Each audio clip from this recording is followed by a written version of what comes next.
রাধে কৃষ্ণ বন্ধুরা বন্ধুরা আগামী শনিবার মানে 5ই জুলাই হচ্ছে 2025 সালের উল্টো রথ।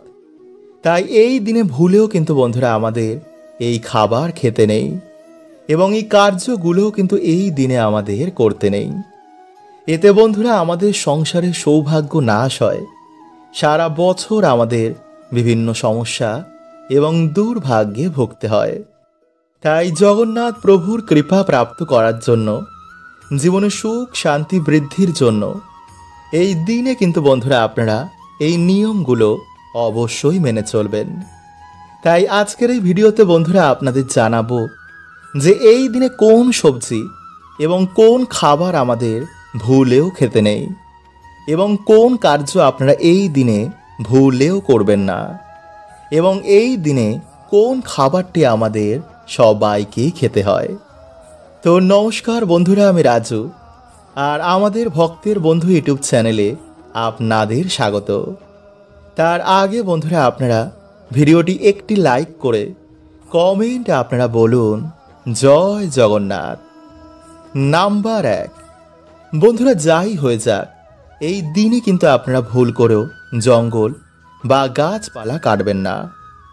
এই দিনে আপনারা সবার সাথেই ভালো ব্যবহার করবেন।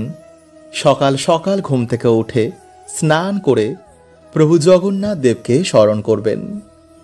নাম্বার 2, বন্ধুরা এই দিনে যদি আপনাদের বাড়িতে কেউ আসে তো ভুলেও কিন্তু আপনারা তাদের তাড়াবেন না, তা পশু পাখি হোক বা কোনো অসহায় মানুষ। নাম্বার 3, বন্ধুরা এই দিনে আপনারা পারলে বাড়িতে একটি তুলসী গাছ কিন্তু অবশ্যই লাগাবেন এবং একটি ময়ূরের পালক এই দিনে বাড়িতে নিয়ে এসে প্রভুর চরণে তা ছুঁয়ে আপনারা গৃহে রেখে দেবেন। এতে গৃহে সুখ শান্তি সৌভাগ্য বৃদ্ধি পায়।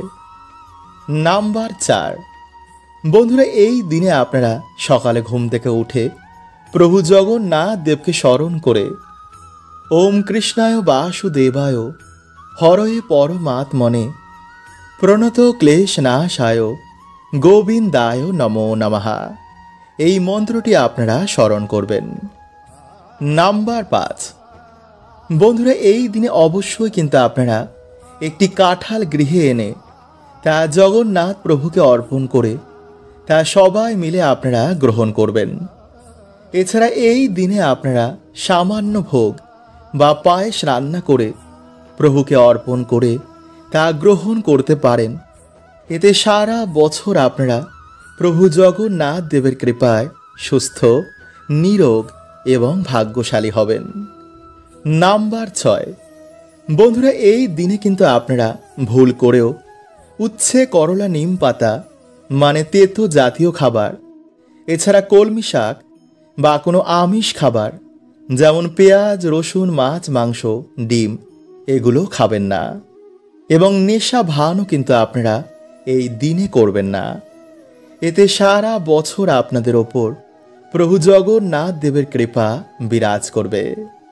নাম্বার 7, বন্ধুরা এই দিনে আপনারা অবশ্যই স্নানের জলে 3টি তুলসী পাতা মিশিয়ে তারপর স্নান করবেন এবং এই দিনে আপনারা পারলে তুলসী পাতার মালা গেঁথে বা তুলসী মঞ্জরির মালা গেঁথে তা ভগবানকে অর্পণ করবেন।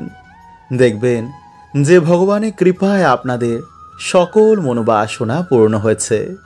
হরে কৃষ্ণা, ওম নমঃ শিবায়।